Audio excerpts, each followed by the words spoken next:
Hi friends, happy Holi అందరికీ. మనకి ఇప్పుడు కరపూజ సీజన్. లాస్ట్ వీక్ కరీంనగర్ పడింది, కరీంనగర్ వెళ్తున్నాను. ఇదే మన సైరా ట్రావెల్స్. మనం హోటల్ వచ్చేసి ఫ్రూట్స్.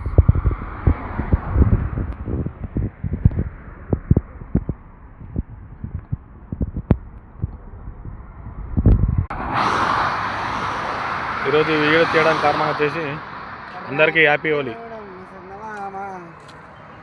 వీడియో తీయాలంటే కొంచెం ఎట్లా అనిపించింది, తీయాలి. ఇప్పటికి వెళ్ళి ఛానల్ పెట్టుకున్నాను కాబట్టి తీస్తాను. కంటిన్యూగా వీడియోస్ వస్తూ ఉంటాయి. కొంచెం మీ అందరి సపోర్ట్ కావాలి నాకు. ఓకేనా ఫ్రెండ్స్?